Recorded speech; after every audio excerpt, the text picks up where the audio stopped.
Hello, Mark. I'm Phoebe from Freshman Speaking and Listening class. My student number is 36. Today, I'm going to read a speech from Aala, El-Khani. What it's like to be a parent in a war zone.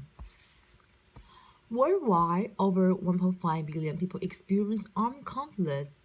In response, people are forced to flee their country, leaving over 15 million refugees.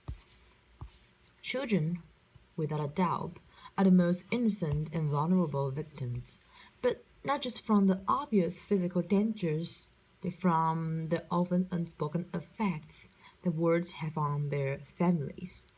The experiences of war leave children at a real high risk for the development of emotional and behavioral problems.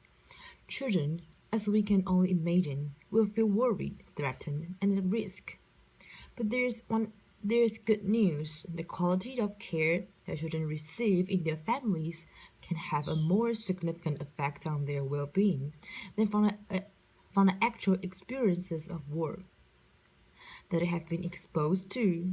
So that actually, children can be protected by warm, secure parenting during and after conflict. In 2011, I was a first year PhD student in the University of Manchester School of Psychological Sciences. Like many of you here, I watched the crisis in Syria unfold in front of me on the TV. My family is originally from Syria, and very early on, I lost several family members in really horrifying ways. I would sit and I'll gather with my family and watch the TV. We've all seen those scenes: bombs destroying buildings, chaos, destruction, and people screaming and running. It was always the people screaming and running that really got me the most, especially those terrified looking children. I was a mother to two young, typically inquisitive, inquisitive children. They're 5 and 16, and at age where they typically ask lots of questions and expected real, convincing answers. So I began to wonder what it might be like to parent my children in a warm zone and a refugee camp. Would my children change? Would my daughters bright, happy eyes lose their shine? Would my son's really relaxed and carefree nature become fearful and withdrawn? How would I cope? Would I change? And as psychologists and parent trainers, we know that army parents with skilled in caring for their children can have a huge effect on their well-being, and we call this parent training.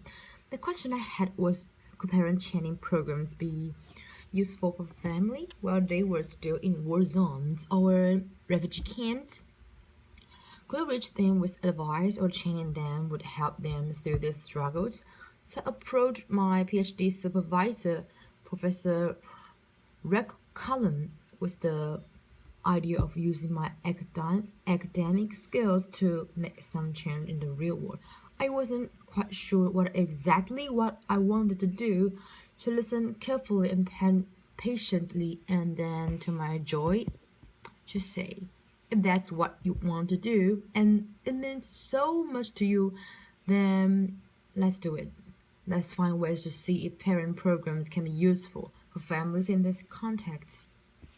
So far, the past 5 years, myself and my colleagues, Professor Cullen and Dr. Kim Cartwright, have been working on ways to support families that have experienced war and displacement. Now, to know how to help families that have been through conflict support their children, the first step must obviously be to ask them what they're struggling with, right? I mean, it seems obvious, but it's often those that are the most vulnerable that we're trying to support that we actually don't ask. How many times have we just assumed we know exactly the right thing that's going to help someone or something without actually asking them first? So I traveled to refugee camps in Syria and in Turkey, and I stayed with families and I listened. I listened to their parenting challenges. I listened to their parenting struggles and I listened to their call for help. And sometimes there was just pause. as all I could do was hold hands or stand and just join them in silent quiet and prayer. They told me about their struggles. They told me about the rough, harsh refugee camp conditions that make it hard to focus on anything but practical chores like collecting clean water. They told me how they watched their children withdraw, the sadness, the depression, anger, bedwetting, thumb sucking, fear of loud noises, fear of nightmares, terrifying, terrifying nightmares. These families being through what we had been watching on TV, the mothers, almost half of them were now widows of war, or didn't even know if their husbands were dead or alive. Describe how they felt they were coping so badly. They watched their children change and they had no idea how to help them. They didn't know how to answer their children's questions. What I found incredibly astonishing and so motivational was that these families were so motivated to support their children. Despite all the challenges they face, they're trying to help their children. They're making attempts at seeking support from NGO workers, from refugee camp teachers, professional medics, or other parents. One mother I met had only been at camp for 4 days and had already made to attempt to seeking support for the 8-year-old daughter who was having terrifying nightmares. But sadly, these attempts are almost always useless. Refugee camp doctors, when available, are almost always too busy or don't have the knowledge or the time for basic parenting supports. Refugee camp teachers and other parents are just like them, part of a new refugee community who's struggling with new needs. So then we began to think, how can we help these families? And the families were struggling with things much bigger than they could cope with. The Syrian crisis made it clear how incredibly impossible it would be to reach families on an individual level. How else could we help them? How would we reach families at a population level and low costs in these terrifying times? And after hours of speaking to NGO workers, one suggested a fantastic, innovative idea of distributing parenting information leaflets via bread wrappers. Bread wrappers that were being delivered to families in the conflict zone in Syria by humanitarian workers. So that's what we did. The bread wrappers haven't changed at all in their appearance, except for the addition of 2 pieces of paper. One was the parenting information leaflet that had basic advice information that normalized it to the parent what they might be experiencing and what their children might be experiencing, and information on how they could support themselves and their children, such as information like spending time talking to your child, showing them more affection, being more passionate with your child, talking to your children. The other piece of paper was a feedback questionnaire, and of course there was a pen. So is this simply leaflet distribution, or is this actual possible means of delivering psychological first aid that provides warm, secure, loving parenting? We managed to distribute 3,000 of this in just 1 week. What was incredible was we had a 60% response rate. 60% of the 3,000 families responded. I don't know how many researchers we have here today, but what kind of response rate is fantastic. To have that in Manchester would be a huge achievement, let alone in the conflict zone in Syria, really highlighting how important these kinds of messages were to families. I remember how excited and eager we were for the return of the questionnaires. The families had left hundreds of messages, most incredibly positive and encouraging. But my favorite has gone to be thank you for not forgetting about us and our children. This really illustrates the potential means of the delivery of psychological first aid to families and the return of feedback too. Just imagine replicating this using elements such as baby milk distribution, or female hygiene kits, of even food baskets. But let's bring this closer to home because the refugee crisis is one that is having an effect on every single one of us.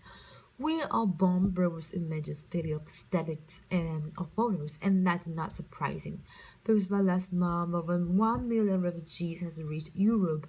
1 million refugees are joining our communities, they are becoming our neighbors, their children are attending our children's schools, so we've adapted the lively to millions of European refugees, and we have them online open access in areas with a really high refugee influx.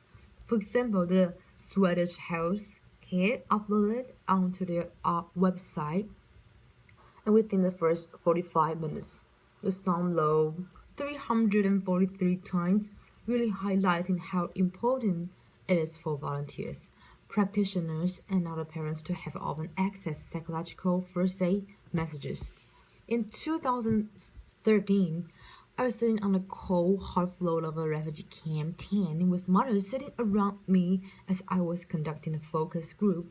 Across from me stood an elderly lady with what seemed to be a 30-year-old girl lying beside her. With her head on the elevated knees, the girl stayed quiet throughout the focus group, not talking at all, with her knees curled up against her chest. Towards the end of the focus group, and as I was thanking the mothers for their time, the elderly lady looked at me while pointing at the young girl and said to me, "Can you help us with..." Not quite sure what she expected me to do, I looked at the young girl and smiled. And in Arabic, I say, "Salam," and a lycom shares mark. "What's your name?" She looked at me really confused and engaged, but then say, "Hello." Hello is the pet's name for the Arabic female name Hala, and is only really used to refer to really young girls. At that point, I realized that actually Hala was probably much older than 13. It turns out Hala was a 25-year-old mother to three young children. Hala had been a confident, bright, public, loving care model to her children, but the world had changed all of them. She had lived through bombs being dropped in their town, and she had lived through explosions when fighter jets were flying around their building dropping bombs. Her children would be screaming, terrified from the noise. Hala would frantically grab pillows and cover her children's ears to black out the noise, all the while screaming herself. When they reached the refugee camp and she knew that they were finally in some kind of safety, she completely withdrew to acting like her old children and childhood self. She completely rejected her family, her children, her husband. Hannah simply could no longer cope. This is a parenting struggle with a really tough ending, but sadly, it's not uncommon. Those who experience armed conflict and displacement will face serious emotional struggles, and that's something we can all relate to. If you have been through a devastating time in your life, if you have lost someone or something you really cared about, how will you continue to cope? Could you still be able to care for yourself and for your family? Given that the first years of children's life are crucial for healthy physical, and emotional development, and that 1.5 billion people are experiencing armed conflict, many of whom are now joining our communities, we cannot afford to turn a blind eye to the needs of those who are experiencing war and displacement. We must prioritize these families' needs, both those who are internally displaced and those who are refugees worldwide. These needs must be prioritized by NGO workers, policymakers, the WHO, the UNHCR, and every single one of us in whatever capacity it is that we function in our society. When we begin to recognize the individual faces of the conflict, when we begin to notice those intricate emotions on their faces, We began to see them as humans too. We began to see the needs of these families, and these are the real human needs. When these human needs are prioritized, interventions for children in humanitarian settings will prioritize and recognize the primary role of the family in supporting children. Family mental health will be shouting loud and clear in global international agenda. And children will be less likely to enter social service systems in resettlement countries because their families would have had support earlier on, and we will be more open-minded, more welcoming, more caring, and more trusting to those who are joining our communities. We need to stop wars. We need to build a world where children can join a plan dropping gifts and not bombs. Until we stop conflicts raging throughout the world, families will continue to be displaced, leaving children vulnerable. But by improving parenting and caregiver support, it may be possible to weaken the links between war and psychological difficulties in children and their families. Thank you.